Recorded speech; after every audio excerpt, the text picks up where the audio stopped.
esta mañana tengo el privilegio y la bendición de presentar a nuestro invitado para el día de hoy.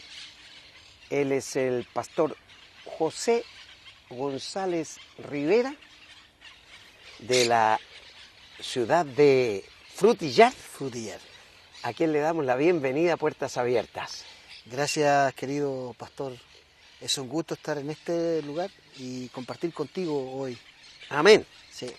Para nosotros también un gozo, un privilegio, porque nuestros invitados tienen la responsabilidad de ministrar a nuestro público televidente con lo que Dios ha hecho en sus vidas. Amén, qué bueno. Qué bueno, ¿cierto? Sí, qué bueno, Entonces qué bueno. Deben conocer nuestros amigos cómo aparece Cristo en la vida de José González. Bueno, yo vengo y procedo de otra fe. Claro. Y durante... Igual que yo. Sí, de toda mi vida... De allá venimos mucho. Sí, de toda mi vida yo de niño fui un buscador de Dios, siempre. Me acuerdo esos encuentros espirituales, cuando era muy niño, tenía 6 o 7 años, donde podía ir a un templo y podía pasar horas allí, orando, hablando con Jesús. Jesús siempre siempre me llamó la atención. Hasta que en un momento determinado un vecino, ya era evangélico, él puso una Biblia en mis manos, y eso cambió todo mi paradigma, mi forma de pensar, de cómo ver a Dios. La Biblia se abrió para mí, y de ese día, a los 15 años, me acuerdo, a los 15 años ya tenía un compromiso de fe con el Señor. En ese año, me acuerdo, antes de eso comencé a asistir a la iglesia por invitación de mi vecino que me llevaba a la escuela dominical. Pero recuerdo así muy fuerte a los 15 años haber tenido un encuentro personal con Cristo. Y de ese tiempo sirvo al Señor. Y fue un cambio, y digamos también hubo una poco controversia con mi familia porque ellos andaban en la vereda de al lado y generalmente no entendían mucho mi proceder de mi fe. Claro. No compartían mucho el proceder de mi fe. O sea, a los 15 años... ese encuentro personal con Cristo llevó a reconocer que José González era pecador. Sí. Que necesitaba el perdón de sus pecados y necesitaba de un Salvador. ¿Cierto? Exactamente. Esas convicciones, digamos, estaban allí. Inclusive cuando iba a la escuela dominical y las enseñanzas, gente muy linda, gente muy especial, pero no había entrado en ese proceso de esa convicción profunda de fe. Hasta cuando, me acuerdo, un pastor muy llamado, de apellido Sangüesa, me acuerdo, él habló sobre aquellos que se escondían detrás de la fe. Me acuerdo inclusive el sermón ese día, estoy hablando de muchos años atrás, y en ese momento eso tocó tanto mi vida que decidí que no había ningún otro tipo de alternativa en mi vida, que solamente Jesucristo, el Señor. Y ahí entendí como que vino una luz tan fuerte y tan potente a mi vida, que ese día me convertí a Cristo. Claro. Ese día. Esa es la luz potente que cambia y que salva, Sí, ¿cierto? exactamente, sí. Porque correcto. Dice la palabra que venimos de las tinieblas a la luz. Sí, correcto.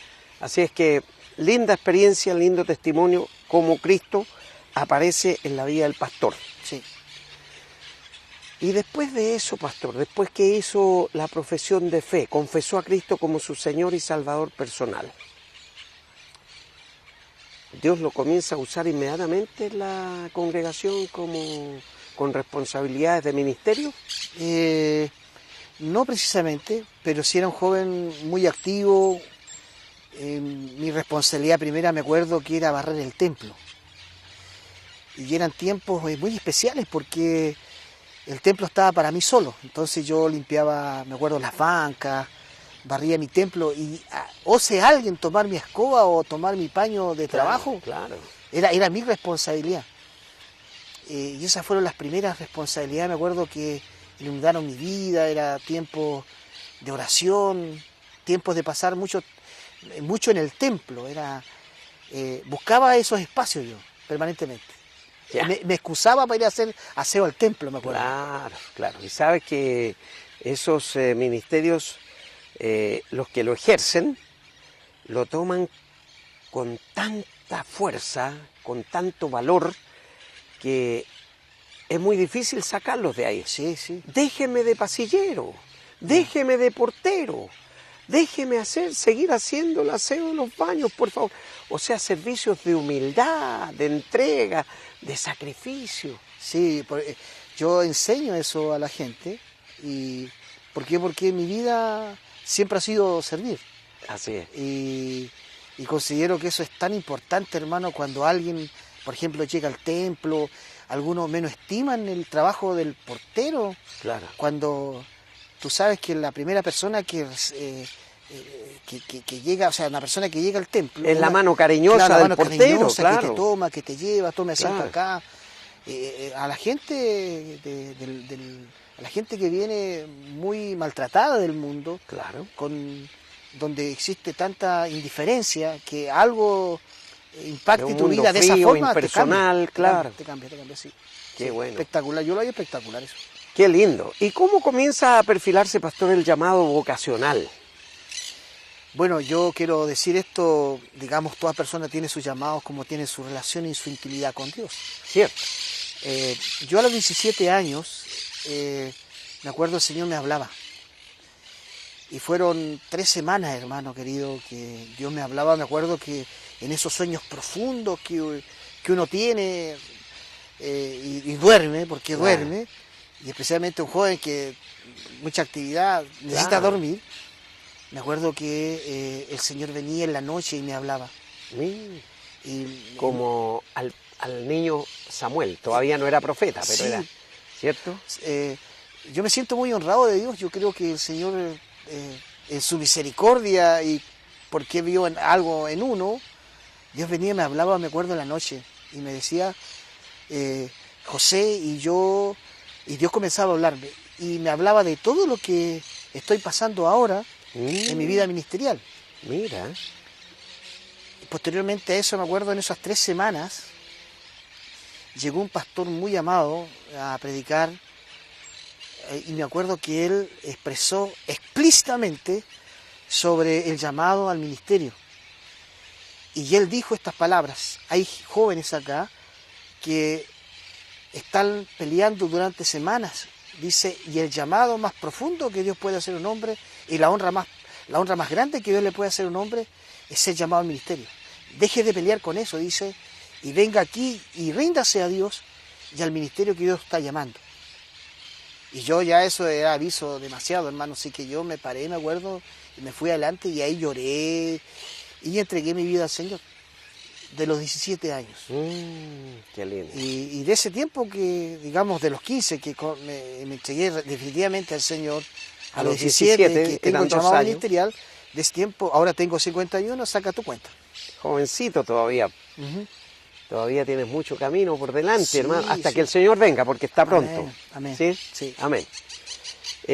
Con la ayuda de Él siempre, porque todo trabajo dentro de su obra es con su ayuda. Sin su ayuda no podemos hacer nada, hermano, y no somos nada. Amén.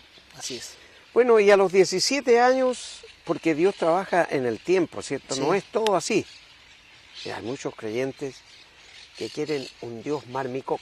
Claro, rápidamente. Claro, que todo ande y funcione como hoy día, al minuto o al segundo. Y Dios se toma su tiempo. 3 semanas para hablarte. Sí. 3 semanas te inquietó, a mí también. Sí. 3 semanas me dejó dando vuelta cuando me habló por primera vez. Yo no sabía que hablaba.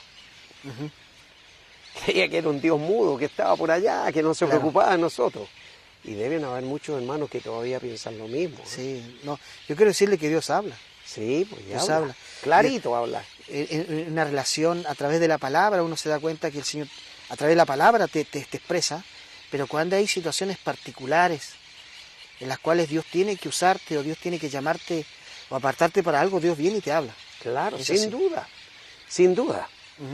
Y entonces Él lo va haciendo en el tiempo. Sí, correcto. Entonces tenemos que tener la paciencia, cultivar la paciencia para esperar el tiempo de Dios en lo que quiere de mí. ¿Pasaron cuántos años para que fueras a prepararte al seminario? Pasaron 3 años.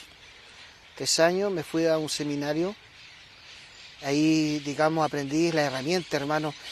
Los que nacen en cuna evangélica, algunas cosas les es más fácil. Claro, Pero los que no hemos nacido ahí, claro. hay algunas cosas que Hacen tienen, difíciles. claro, que tiene que ver con la familia, que tiene que ver con la formación teológica, con el estudio bíblico, las iglesias locales, todo ese tema. Y yo no venía tanto de ahí, sí que me fue un poquito complicado entrar en ese sistema. Claro, Pero, digamos, yo me siento privilegiado en ese sentido de que se hayan abierto las puertas para que yo pueda estudiar, que mi pastor, digamos, haya accedido a que yo vaya, que claro. el directorio de esa iglesia o el liderazgo Sirvió de de esa iglesia, respaldo para... claro, que me hayan mandado y fue un tiempo bastante difícil que para mí en el crecimiento, en esforzarme, porque ahí tenías que pagar tu alimentación, Claro. El apoyo. Y seguramente les cobraban parte del dormitorio también, ¿o no? Sí.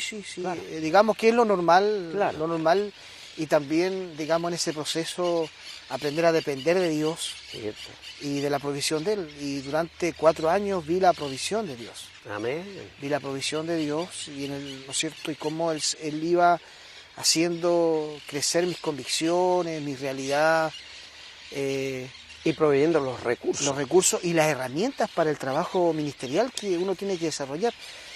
Yo sugeriría quizá a los hermanos que están escuchando que nunca se nieguen a recibir herramientas Cierto. de trabajo, porque el Señor espiritualmente, ¿no es cierto?, también te da estos elementos para duda. generar mejor tu trabajo. Sin duda, sin Sí. duda. Pastor José, me recuerdo en esa oportunidad que me invitaste a predicar en la congregación y tú estabas enfrascado con un tremendo libraco de Karl Barth. Oh, Este es mi discípulo, decía.